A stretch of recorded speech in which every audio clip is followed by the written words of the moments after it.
Hey everybody, I am David, and today is my DCTV weekly rankings where I'm going to be ranking all of the DCTV shows that aired this week.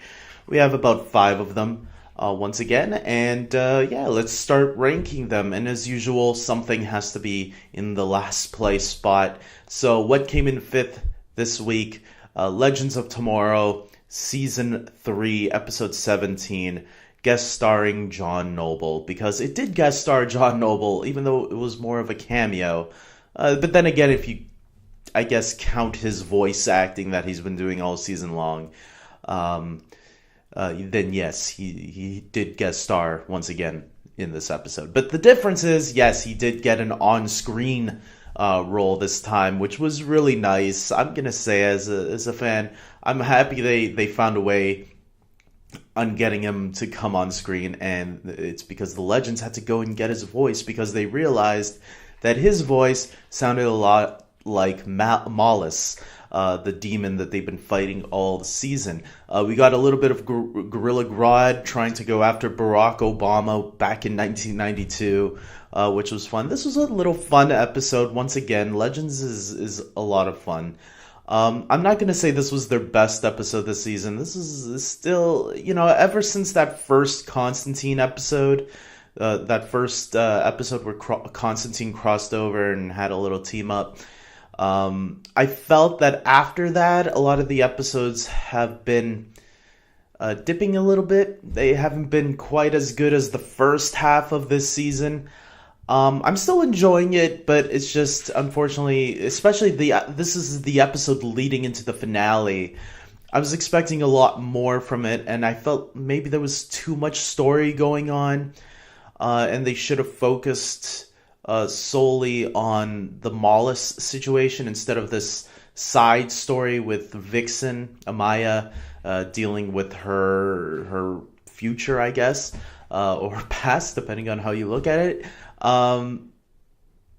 Yeah, that's what I thought. And the Damien Dark siding with the Legends for this episode, I thought was a little off-putting for me. I had conflicted feelings about it.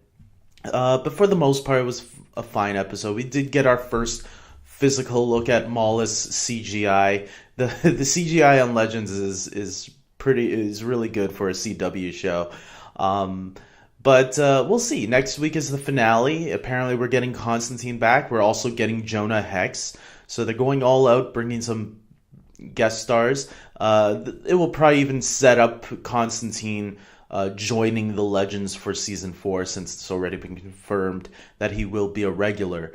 Which means maybe Mollis, this won't be the end of him. Or maybe they'll be setting up another demon from the underworld. Who knows? Let's go to medieval times and let's get Etrigan the demon in there.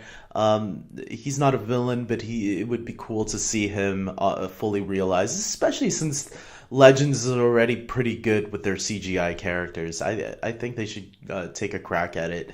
Next on the list, let's move on to the my fourth favorite show this week, Arrow, Season 6, Episode 17, Brother in Arms. Yeah, Arrow, you had a winning streak, man, for the last couple of episodes, but this episode to me was kind of a letdown. It wasn't terrible, once again, but it was, comparing to the rest of the episodes this season, I think this was one of the weaker ones. The Oliver and Diggle fight, all that build up in this episode felt so forced. That's why it had to come down to number 4 this week, unfortunately. I love Arrow. I think Arrow has been one of the better shows this season. Unfortunately, when you're forcing something that doesn't feel right, it just brings down the episode a bit. But for the most part, there were still some really good moments in the episode. And it does make me look forward to the future in excitement, because I do think Oliver is going to reveal his identity by the end of the season. Just call it a hunch. So let's move on to Black Lightning, Season 1, Episode 11, Black Jesus, the Book of Crucifixion. This was a good episode. You know, Jefferson is in jail. He's arrested, and his daughter has to break him out. We get a little bit of Gamby. I'm gonna admit, I think I've admitted this already, but Black Lightning to me has been a solid season. Nothing amazing has happened, but I think this is definitely one of the stronger episodes this season so far. I really thought it was really good. Could it have been better? Yes, but definitely third place I think is a worthy placement, considering the next two episodes I thought were a little bit better. So let's get right into it. Krypton is at number 2, season 1, episode 3, the Rankless Initiative. A lot has happened in this episode. We get a little taste of Brainiac possessing somebody. That was really cool. We get to see, I forgot her name, but she's clearly the granddaughter or the grandmother of Zod, I guess. We'll see how that turns out.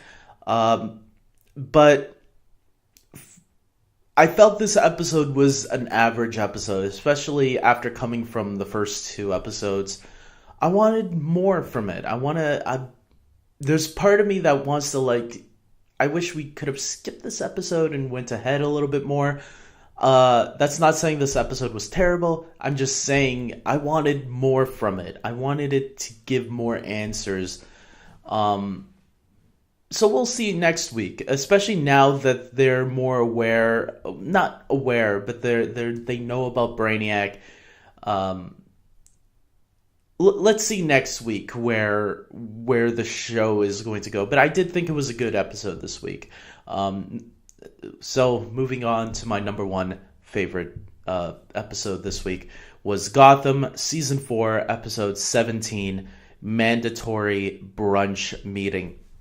I tweeted this during the episode on Monday that I always love it when Batman villains team up. And this was definitely a heavy Jerome episode too. And Jerome, he is a great character. There are already theories going around on who the real Joker is going to be. That Jerome might actually not be the real Joker. That his twin brother might actually be the real Joker.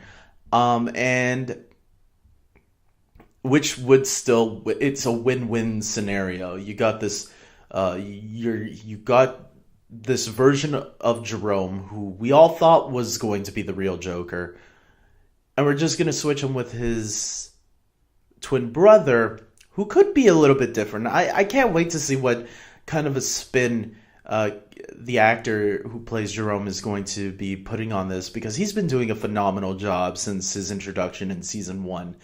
And it looks like we're going to see the origin of the Joker with the twin brother, because he seems nice and innocent, and they kind of made a reference to the Killing Joke with the one bad day line, where that could come into play in the next couple of episodes. Now we know Jerome's brother is in police custody, in protective custody, so we'll see what happens. But yeah, I thought this was a really great episode of Gotham, one of the better ones definitely this season.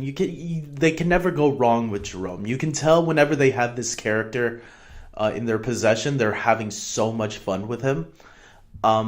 Because the Joker is just such a great character. He writes himself if you do him right, if you let the character have fun, which is maybe what Suicide Squad's problem was with that film. They didn't really utilize the Joker the right way. And if you do, your show or movie will be enhanced so much more. And Gotham definitely has that under their belt. So Gotham, you were the most entertaining to me this season. Congratulations. With that being said, guys, if you watch any of these DCTV shows, comment below. Tell me which ones your favorites were this season. Tell me your thoughts on any of them. Rank them below if you want. Don't be afraid. There's no right or wrong answers here. We all have different tastes, and that's what's cool about all these DC TV shows. If you're a fan of DC Comics, you're getting different flavors from all of them. I love all of them, which is why I like ranking them. So that's why I do these videos every weekend. So with that being said, I want to say take care, and until next week, reverse that. Until next week, everybody, take care.